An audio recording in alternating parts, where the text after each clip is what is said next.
Everybody, Tom Stewart here. I'm with Liz Trotter in the middle, and our guest today is Chris Willatt, and this is Smart Business Moves. But we want Chris in the middle, so bang! How about that? Hey, right in the middle. Thanks, guys. Yeah, that's better, especially since I'm all pixelated. We don't want me in the middle. You're a little bit. You're coming back a little bit. You're not as. It's there's hope. All right. Well, maybe there was somebody in your office, streaming Netflix or something. it's just me. Okay. It's my house, so I don't know. I don't know why I would have bad service at my house. Well, tell Gavin to stop downloading stuff, or Tim, or whoever, your grandmother. Yes. Well, Tell your grandmother to get off the internet. Yeah, there's a bandwidth thief somewhere. I have no idea. It's just me. Gavin hasn't lived here in years, Tom. I am the grandmother. Well, your mother-in-law. Tell your mother-in-law to get off the internet. No, she doesn't even have internet. So I don't know what to say. Tom, you told me to buy 2 screens. I bought 2 screens. If you want me to do something, you're going to have to be more specific. Okay. Well, you need to send me your last bill for internet service, and I'm going to call them up and see if I can negotiate a better arrangement. Okay. It's coming your way, Tom. Is Leslie Shepard Fields in the house? We haven't seen Leslie in a long time. Yeah. Leslie, have you taken a break from Smart Business Moves, or were you just kind of hanging out and laying low, or are you doing something more fun and productive than spending an hour in the afternoon with us 2 days a week? We're only doing it 2 days a week. Ooh, camping. Camping. Okay. Leslie, are you a glamping kind of a gal or a camping kind of a gal? I could handle camping if I didn't have some type of device that would get me on the internet. Ooh, heading back tomorrow. Ooh, fun. For a month. For a month. Wow. Yeah, that's a nice little camping trip right there. So, what's been going on in the world? This has been one of those days that I haven't been able to keep up with the news. Oh, something happened at Castle Keepers today, which is kind of interesting. I'll share in case anybody else has experienced this. Okay. We had 3 cars over the weekend have their catalytic converter stolen in Charleston. What? Yeah. Why? What do they want them for? They have like precious metals in them that when commodity prices go up, they can sell and make some money. I don't know how much. Not as much as new ones cost, I'm sure, but it happened. We had a bunch of them stolen. Heck, I don't know, maybe a half a dozen years or so ago, and that was the only time that it happened. And I guess palladium is one of the metals, and there may be other junk in there too. But when the commodity prices go up, they're worth some money. Did you send the cars out anyway? No. Linda says I sound weird. Thanks, Linda. I was gonna say if you send the cars out, at least your clients will know when the maids show up, right? Well, they told me, it's like, we've got 3 cars and you start them, they sound like Mustangs. Yeah. And it's like, yeah, okay. Well, if you look underneath of it, it's missing a little box about yay big that connects the manifold to the rest of the exhaust system. And anyway, no, we didn't send them out. We had to go to plan B. Tom, aren't your cars like locked up behind a big fence? It doesn't take a whole lot. You know what I need? I need Shara to hook me up.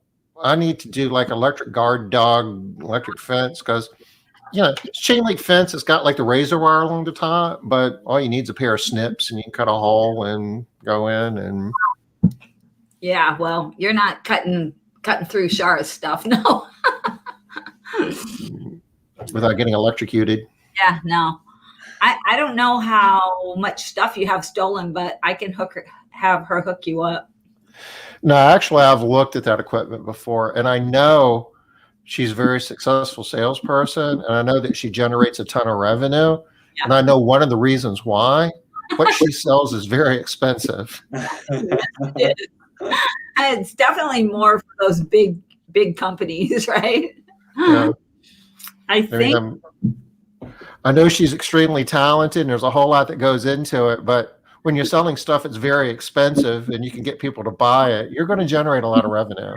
It does make a big difference. I have to agree. I think her last contract that she was talking about was like Avis. And she was talking about all the different, it might have been a different Hertz or somebody, but one of the rental car agencies at all of the airports. I was like, ooh, that's a big contract right there. Mm-hmm. Big contract. Yeah. So Commas and zeros in contracts like that. You have to see what the bill is for those catalytic converters, right? See if it's worth it. Yeah. It might be when you see that. If they're worth so much that people are stealing them left and right. Wow. Crazy though. I wouldn't have thought that. 3 of them too in one weekend. The last time it happened, I think they got like 7 or 8. I mean, it was a ton. Wow.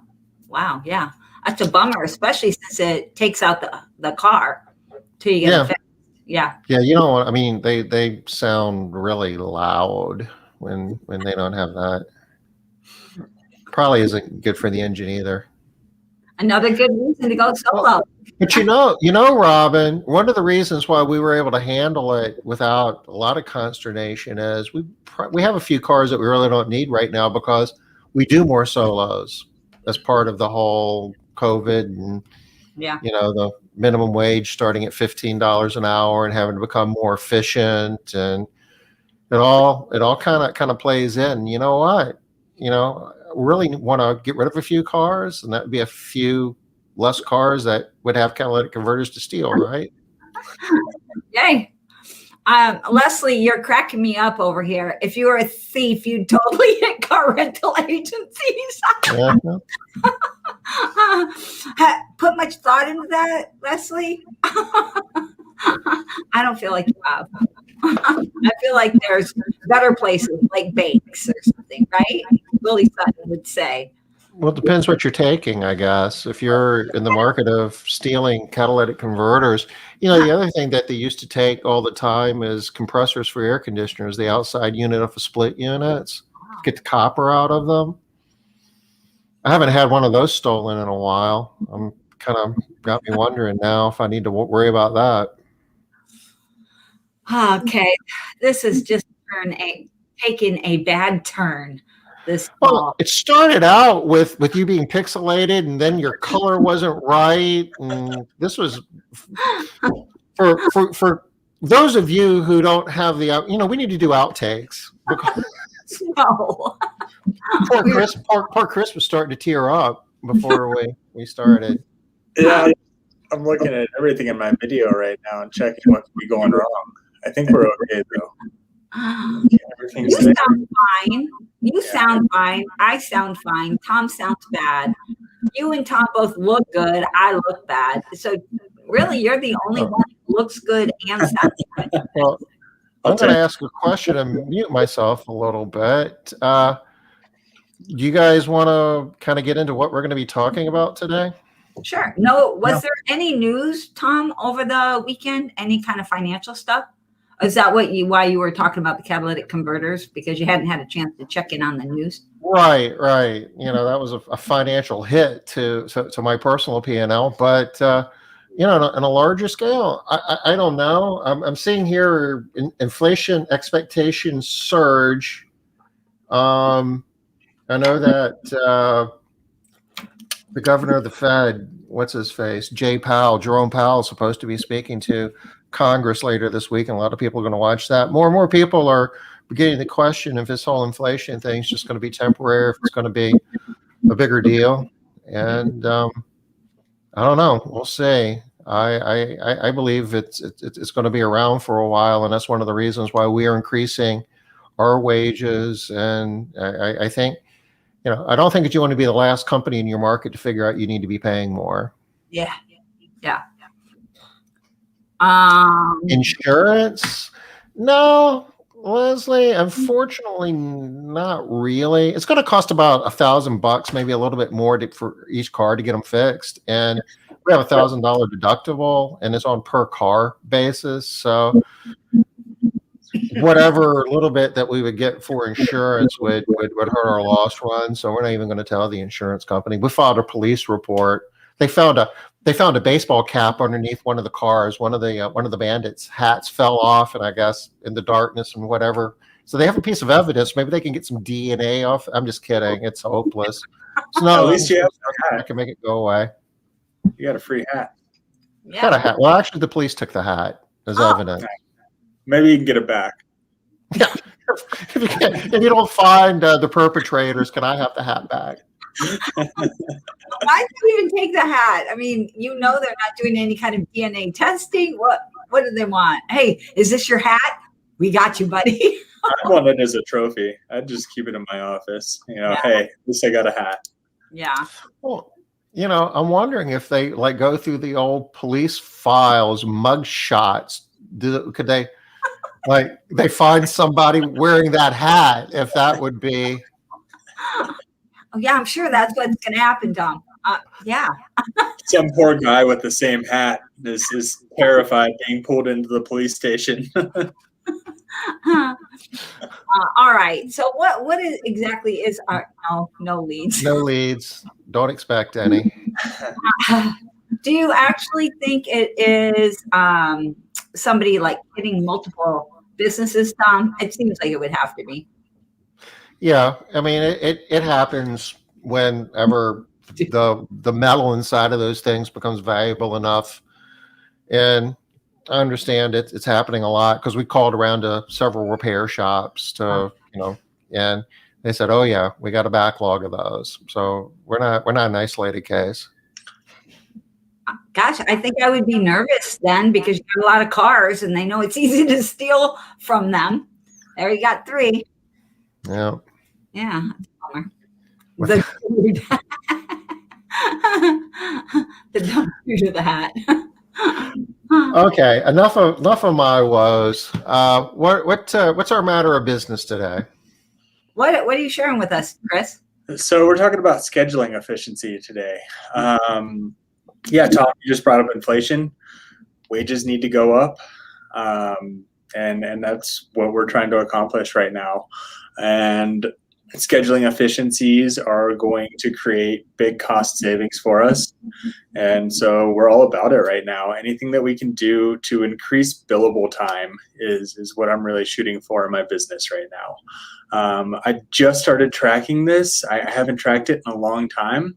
But just last week, we hit 95% billable time. So 95% of the time when my whole staff is clocked in we're actually billing clients for all of that time, and we're shooting for 100%. When we were a team company, I think we were somewhere we were like 75, 80%, which means of all the time that my crew's out there in the field, driving around on the clock, the time that we have to pay them for, we're only collecting money 75, 80% of that time from clients. With a lot of changes we've made in the company recently, we're up to 95% of the time now, which I'm really happy with. That creates a lot of extra money for wages for our staff. But Chris, how would you be 100%? I mean, don't they have to drive?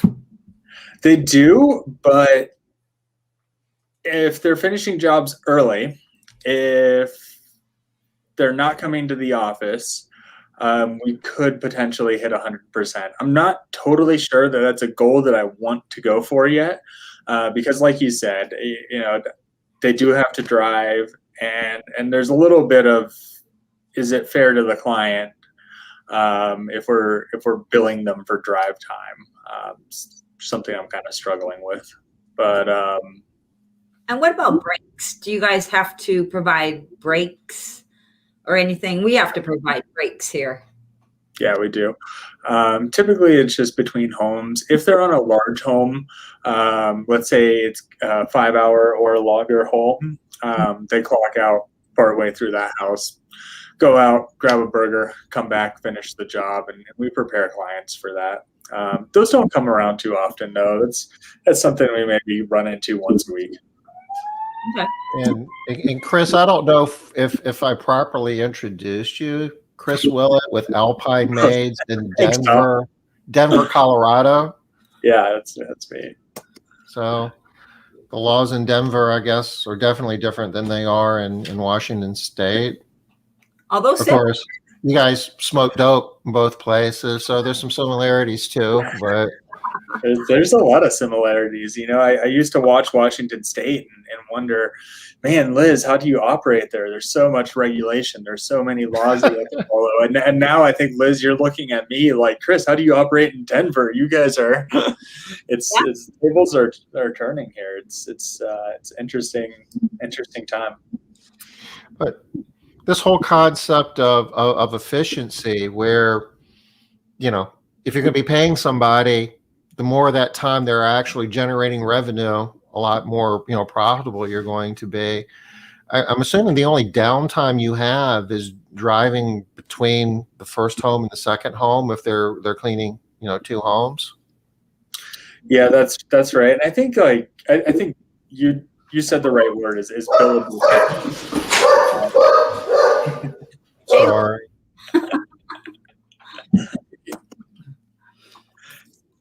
Okay, man, excited. Yeah, he's excited. But we're trying to increase billable time. We want to make sure that if our techs are clocked in, that we're billing somebody for that time, that there's money coming in to pay them. And the more of our time that's billable, the more we have to pay them. I think what's our minimum wage right now? It's going up to $15.78, I think, next year. I'm just calling it 16. It's basically 16 an hour next year, right? And 16 an hour is not even going to be that competitive in our market, because you're going to have to be 17, 18 plus. I think to even be competitive, Walmart's are already starting at 16 here, so that doesn't do a lot. Because you have to, with minimum wage being so high. Right. So, what are some of the other things that you're doing, Chris, other than just raising rates? I'm kind of really taking on the role of CFO in the company, right? And we're having to scrutinize all the financials and all of our clients, all of the cleaning and all of the activities that we do in the company, and make sure that they're returning for us. We are in the process of auditing all of our cleans and making sure that there are no clients that are underbooked. What do you mean by that, Chris? Tell us about this auditing process. Yeah, so I actually got the idea from a video you made, Tom. So we're going through every day and checking every clean that happened that day. If we went over in the clean, we then take a dive into that customer's profile. Is this something that's happening often? Are we going over our estimated time in this home on a regular basis? If so, we need to adjust that client, and they need to pay more so that we're not offering them free services, because that's what we're doing at the end of the day. If we're not auditing these cleans and we're going over estimate in these homes, and that adds up fast. Oh. When you're auditing these cleans and you're getting back, maybe you get $3 a month, but when you get $3 a month over 200 clients, it adds up. Yeah. I made a video about that. It doesn't surprise me, but it sounds boring. I thought it was you, but I think it was a Made Central. There's an email, there's a video. It came from Made Central somewhere. Yeah. It's something we've been doing forever, but truly though, good management. My old business coach was like, good management is boring. Don't expect. A lot of what goes into good management is boring, but having the discipline to do that every day, it becomes real money. Yeah. And you don't have to clean any more homes, but you have more money in the bank to show for it. Yeah. Yeah. Every day is important too, right? Tracking this, tallying KPIs, making sure that you're on track on a daily basis. I find myself doing a lot more spreadsheet work this year than I have in a long time, and it is boring. And that's, Chris, one of the things I like is you said that you're auditing these jobs every single day. Hey, Liz. And, you know, I think that a lot of people audit their jobs kind of on a monthly basis, or even worse, I've fallen into this trap so many times when we're doing price increases, right? Yeah. So it's time to do price increases. Let's check all of the jobs over the last 6 months and how well have we been doing? So that's a good point. Chris, tell us the magic of doing it on a daily basis, because it truly makes a huge difference. What's the big benefit of that? Yeah, you know, and I'll tell you the way I figured that out was by not doing it every day and realizing not only the benefit of doing it every day, but the pitfalls of not doing it, right? If you do it every quarter and you raise 100 clients' prices and 10% of them leave, you know, that's a big loss that you just had all at once. You put a lot of resources into that. You might overwhelm somebody who's working in your office or yourself if you're dealing with these phone calls when you have 100 clients calling you asking you, why is my price going up? What's going on in my house? Tell me about this. It creates a lot of work, and doing it every single day really spreads that workload out. It gives you more time to look into each clean, and you get in a habit, you get in a cycle. It becomes a lot easier when you're doing something, you know, repetitively every single day. You get used to dealing with the clients that have issues with it, which is not many. 1 out of maybe 10 clients really takes an issue to it, and usually they just want to know why. And if we're doing it often, we can just ask the cleaners what's going on in their house. They give us the reason. We relay it to the client, and they make the decision if they want to stay or increase their price. And when you see a price that, you know, you're underbilling a job, we call those non-conforming issues. Okay. You do an investigation. And from a forensic standpoint, the evidence is really fresh. If you're talking about a job you did yesterday, you might go back and say, do you remember we cleaned Mrs. Jones's house last May? And we lost a lot of money there. Do you remember what happened at Mrs.? I mean, nobody, you know, a lot of homes got cleaned since May. About that, but you're right. Yeah, it's current, right? This happened yesterday, so it's so easy to talk to the tech and say, hey, what went on there?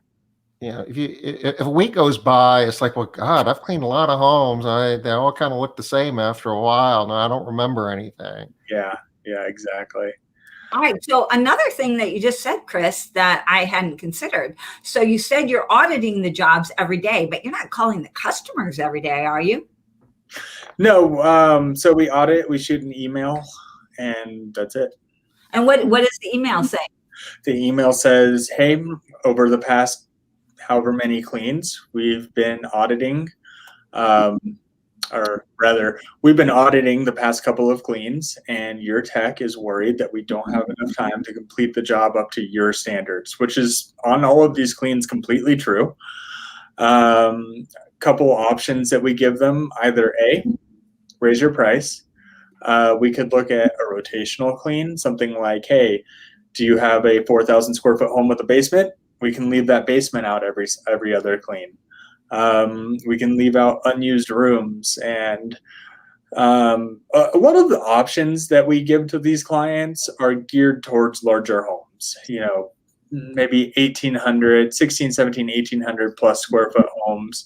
And I think once you're going over about 2,400 square feet, most people have an unused room, and that gives us a little bit of wiggle room. Like, hey, do you have an extra bedroom? Do you have a part of your home that you don't use, something that we can remove from the clean to save you on cost? And most clients are perfectly happy to do that. Yeah, I have, you know, my kids went to college. I have 2 rooms that never get used. Why am I paying to get them cleaned? Okay. So this is what I just heard, Chris. Tell me if I'm right. So you audit every day. So let's say you're auditing 30 jobs today, Mrs. Johnson, Mrs. Smith, Mrs. whoever, Stewart. And if you see that Mrs. Johnson, you went over yesterday because you cleaned her yesterday, does that then make you look at like the last 3 months, last 6 months? What do you look at then? Yeah, that's right. So we want to average the time that it's taken us over the last 6 months. Okay. Because it could be a one-time event, right? Maybe they threw a party, maybe they had guests over, and happens. As long as we're not losing money on the long run, we're okay. All right. Do you consider how fast your cleaning professionals are when you're figuring out if it's priced right or not? Yeah, absolutely, right. So if you have a really fast tech cleaning a house, but they're getting out, if my fastest tech is getting out just on time in a home, that home's underbooked, because if I have to send my normal speed tech to that house, there's no way they won't get out on time, right? They might go an hour over. My fastest tech is fast. So like really fast. So yeah, we use the rate control in Made Central to do this. But you could do it in any software, right? You could do it with a spreadsheet. I guess the point is, if you got a home that's underpriced, don't think that you're fixing the problem by assigning your fastest tech to it. It may make your number look better, but you're still leaving the same amount of money on the table. And I've done that, and it's not fun when your fastest tech isn't there one day, right? When they're on vacation and you have to send someone else. It's rough. And you're hiding the real problem. The real problem is you're not charging enough. Right. And really, you're doing a disservice to your fastest tech. So a lot of times what happens is, in a lot of companies that I work with, is they'll burn out their best people because they give all of the worst jobs to their best people. And so their best people are like, man, I do a great job for this company and I get all the garbage jobs because, well, yeah, you can do it. Nobody else can. But it doesn't make sense to just burn out your best people. That's not a great plan. Not saying I haven't done it. Oh, I've done it. Great plan.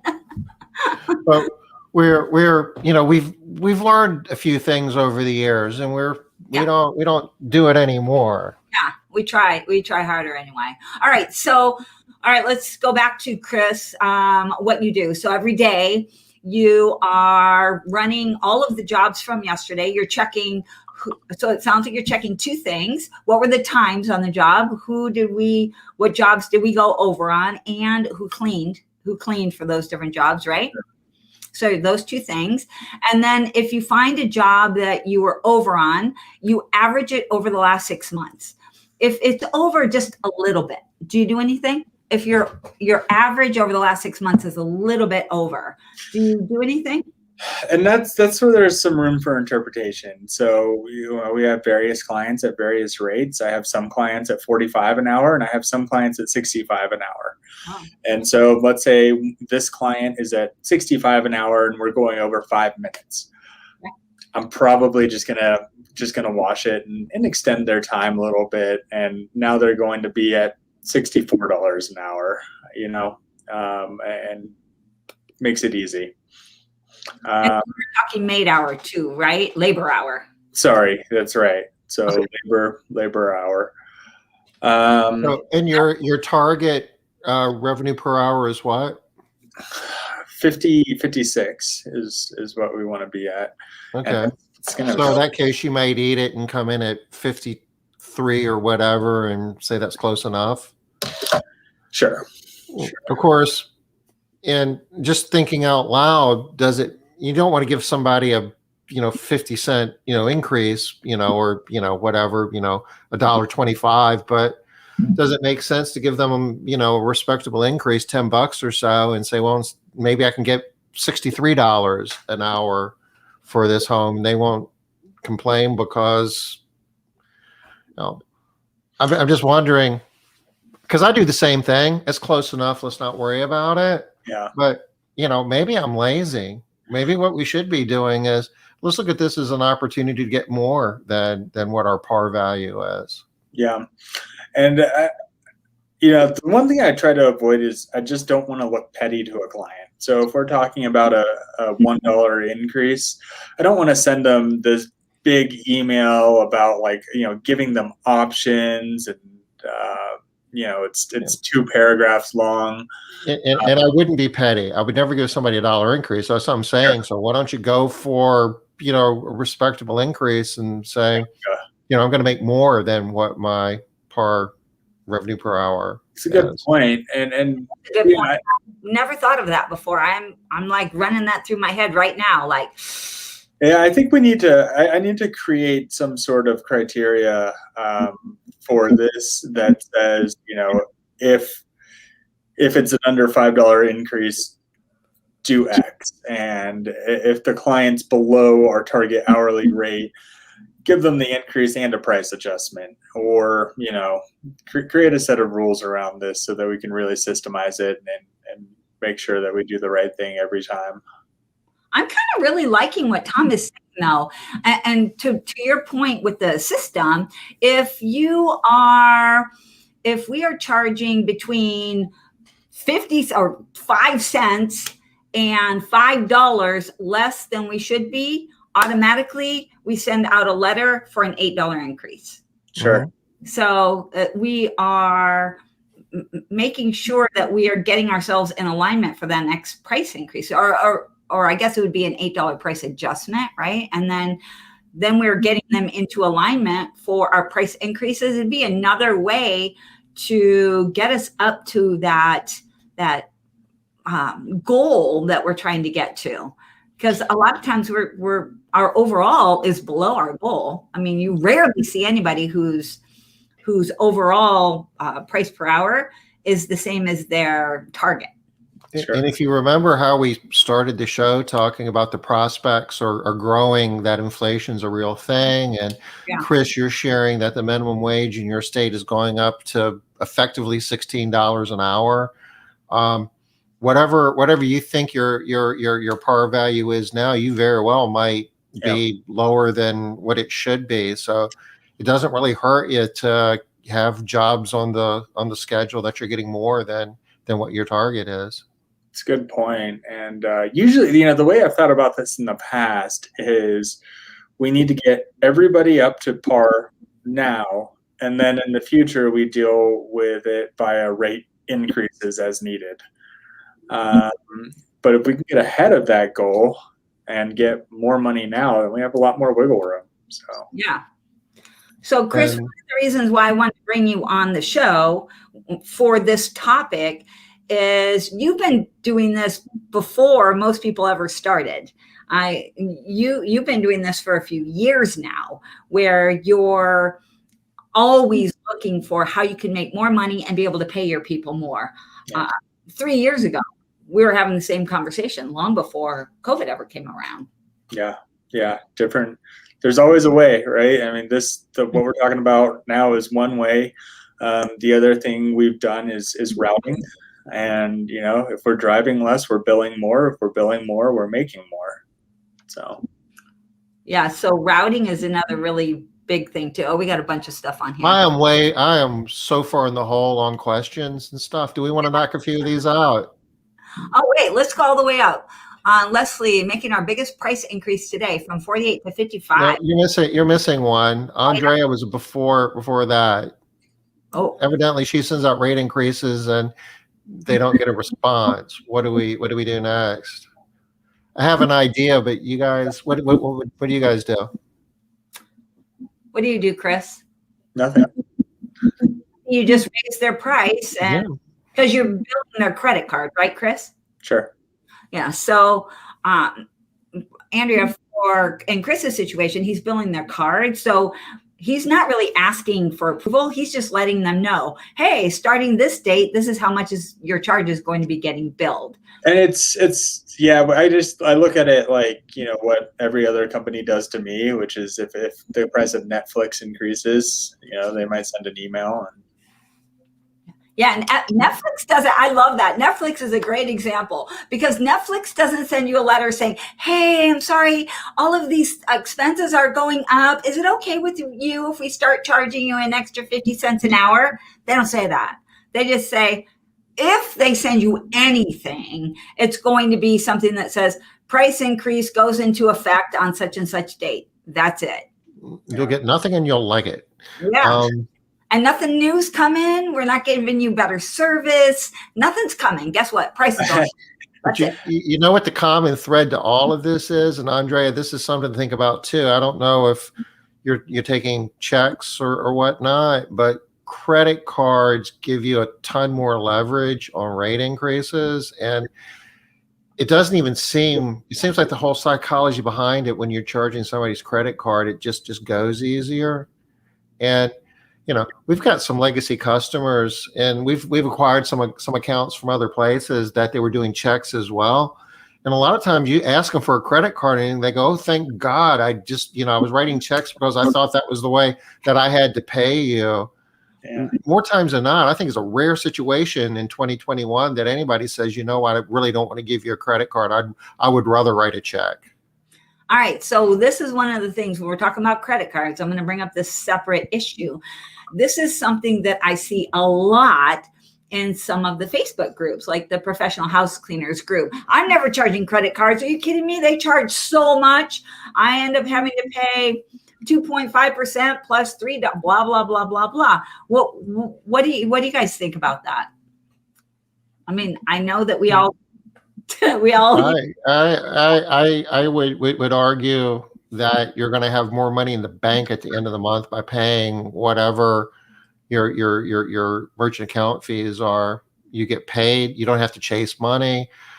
A lot of times, if it's on a credit card, customers aren't even thinking about it. You know, it's like they don't even look at they pay their credit card bill every month without even reconciling it. I firmly believe that you're going to make more money by paying the 3% or whatever it is in the long run. So at the end of every day, so this I think is one of those examples where you have to look at the big picture. So yes, on this exact ticket, you might make less money. So it might seem like, no, I don't make as much because I have to pay this fee. But overall, you're going to end up making more money because of all of these other things. So there might be a tipping point where if you're a small company, very small, and you're literally going to all of the jobs and you can collect the money and you can handle it and you're managing it, might make sense for you to be collecting in cash or by check or whatever. But at a certain point, it makes more sense to be taking credit cards because it's going to make you more money. Yeah, I couldn't even imagine dealing with it administratively. I mean, that's a lot to keep track of. The loss, right? You're going to lose checks. If you have fraud, somebody loses a check, somebody gets that number, you get involved in that. That's going to take a lot of your time. Especially the 95% efficiency factor you're talking about is a business model where people leave their home every day. They go clean a home or two, and then they go home every day. Yeah. So how do you even collect that money? You're going to lose checks. And we clean faster when people are gone. And I feel like people who are paying by credit card and don't need to leave a check behind are not going to be home as often. Hopefully. Yeah. Mm-hmm. I think there's some customers, if you're not taking credit cards, they're not going to do business with you. Sure. Yeah. Yeah. And you do have a different image if your company takes credit cards or if they don't. But again, that depends on who you are, what you're trying to be, what you want your company to be. So back to the, what do we do if we don't get a response question, though? I should put out, we try to set expectations up front. And Liz or Tom, I think one of you gave me this idea too, which was to set the expectation that on our third clean, we will adjust the rate. And so our clients they know to look out for this. So usually when we have a rate adjustment going out, we've already adjusted it on the third clean. So these aren't going to be massive increases. These usually stem from a change in the home. Maybe that's SOP for American Made. Liz, you've been doing that for a while, haven't you? Yeah, long time. Yeah, and so by setting those expectations up front, you don't have to deal with any sort of uncertainty or hit them with well, it might be a surprise, right? If we like really misquoted this house and we have to give them, a 50% increase, but at least they knew on the third clean to look for this.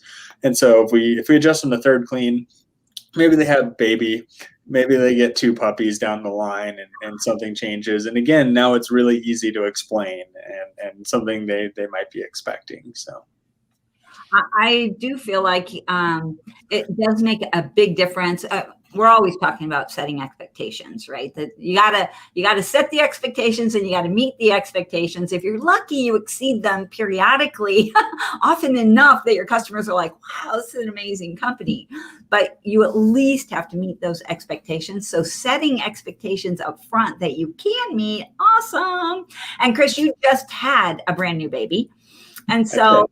Yeah. So congrats. Awesome. But if Chris, you were to get an increase from your cleaning company, you got a new baby and we've got new expenses, we got new stuff that we're doing over there, you would understand that too, right? It would make more sense. Yeah.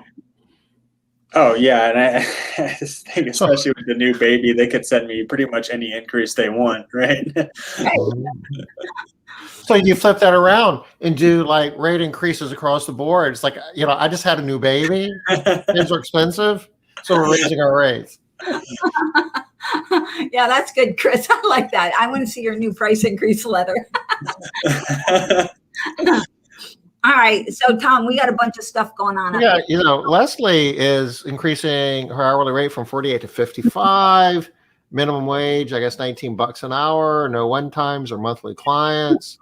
Sounds like supply and demand to me, and it sounds like the demand is outstripping the supply. So, yeah, as they say, if you've got more business you know what to do with, you're not charging enough. Yeah. And if you don't have enough help, you're not paying enough. It's not always that simple, but Leslie, I think you're going in the right direction. And that is a big increase right there, Leslie. I will bet that was not a decision that you came up with easily. And so for all of the companies out there that are thinking, I could never charge that in my area. Maybe you can. If someone else in your area is charging more than you are, chances are good you could charge that too. That you don't need to be as afraid as you feel like you need to be, and that it's not going to happen. Leslie, where are you located? I know she's in Southern California, but I can't think of where. I think she's in Northern California. Northern? Okay. But she's in California. That pretty much sums it up. But if you don't think that you can do it in your area, pick a handful of customers and try it and just see what happens. And if you're right, then don't do it with all the rest of them. And you can still recover. I mean, this is a whole nother discussion, but it's just a negotiation, right? They still want you to clean their home. They just, you might have to back off of that increase a little bit, or, worst case, say, okay, that's the last time I'm drinking and sending out rate increases. I'm sorry, just forget the whole thing. I'm kidding, but oh, come on. I thought I would get a laugh out of that. Like good. Drinking and texting or tweeting or something. Yeah, anyway, don't drink and do rate increases. That's my advice. But no, test it on a small group of people. One thing to what you said, Tom, you said something I think is really important. Do a handful. Don't just do one or two clients, because if you get pushback on one or two clients, your tendency will be to think that nobody will pay this. It could have just been that one or two clients. So do more than that, right? You're looking for. And you know what? Pick them at random. Yeah. Don't pick, I got 3 customers that are underpaying a lot. They're a pain in the ass, and I really don't care if I'll lose them or not anyway, because that's not a fair sample. Right. Auburn, California. We usually, I think every 3 months we call all of our competition and get quotes from them. And that always makes me feel a little bit better. Or worse. Sometimes it makes me feel worse, right? When they're charging a lot less. How come I'm not charging that much? It usually makes me feel better, right? Because there is always one or two charging more. Oh, Amy is saying, oh, I know we're all crazy with the comments all over the place, but Amy Smith is saying she locks her rate in on the third visit until a rate increase. So, Amy, do you lock it in on the third visit? I love that you lock it in on that third visit. I just love that people are paying attention to, how much they're charging for those 3 visits, just like Chris, checking them every day. I love that idea. I love that thinking.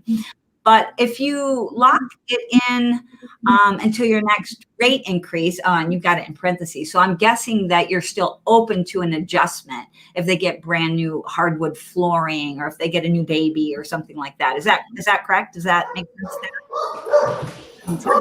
In Tahoe. Hey, Tom, get a new dog over there. We're going to start charging you more for all that pet hair. Actually, that's part of the new security team over at Castle Keepers. They just haven't punched in today. Nice. Are you at work or are you at home? No, I'm at home. You're at home. I thought. But I should like lock them up in the back area at night. No, you shouldn't. No. Yeah, you can see Molly like putting the fear of God in people, couldn't you? No, I can't actually. No. Is Molly vicious, or would we you got just so many questions here? I just don't know where to go. All right, let's see. Somebody else asked. Real quick, Chris, did you focus on clients when you went from teams to solos? Focus on your clients? Yeah. As in focus on the benefit to them? I'm not sure. This was, I think that was Robin's question, wasn't it? Did you refocus on your clients? Yeah, it's just Robin's question. Did you refocus on your clients when you went from teams to solos? Yeah, I think it provides a better service. It provides a more detailed clean to our clients, in my experience. However, we did see how far we could push clients. We did a lot of testing, and we did hit a point where I think we pushed too far. We made too many changes too quickly and had to let off. We didn't have to backtrack. We didn't have to do anything, just let off a little bit. We went solo. We changed their dates and times. Your days, you changed some people's days, some people who's cleaning. Yeah, and then we started these rate adjustments immediately after that too, right? And I think the thought was, well, we're providing you a better service now.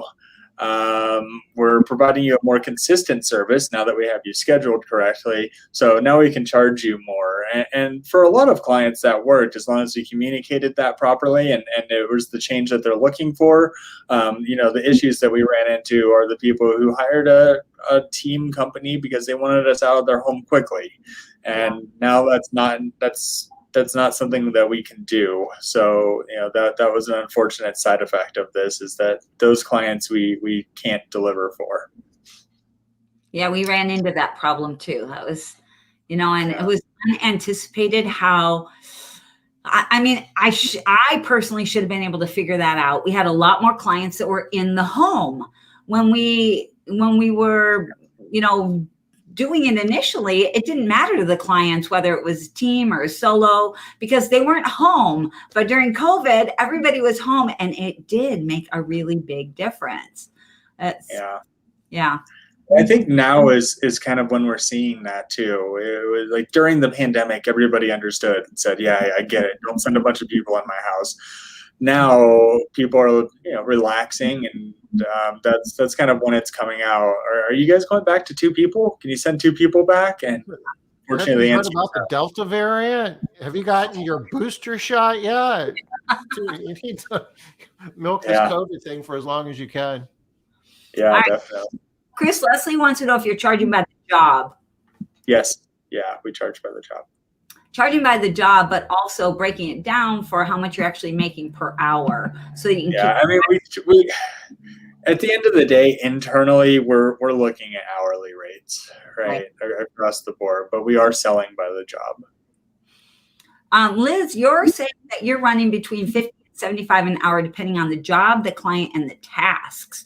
So I've heard of between the job and the client. What are the tasks that you might charge more or less for? I'm curious about that. I haven't heard that in a while, unless it's maybe something to do with a different, like carpet cleaning or something. Let us know about that. Fill us in a little bit.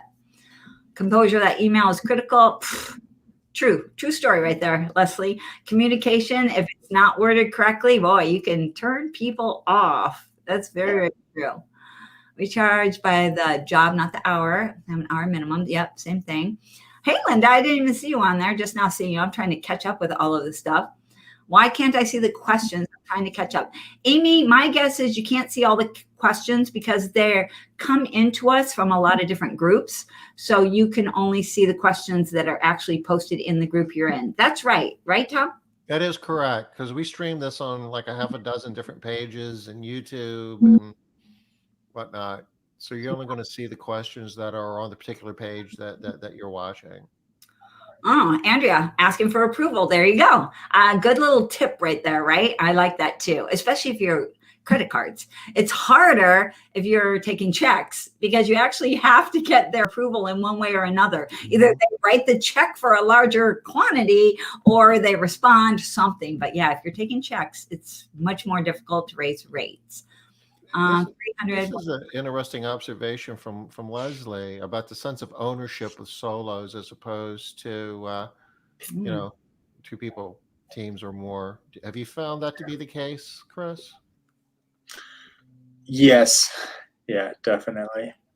Trying to think back to teams, and I feel like sometimes I'd almost fight over the ownership. Yeah. I agree. And they would be a little bit backbitey, snarky about it, right?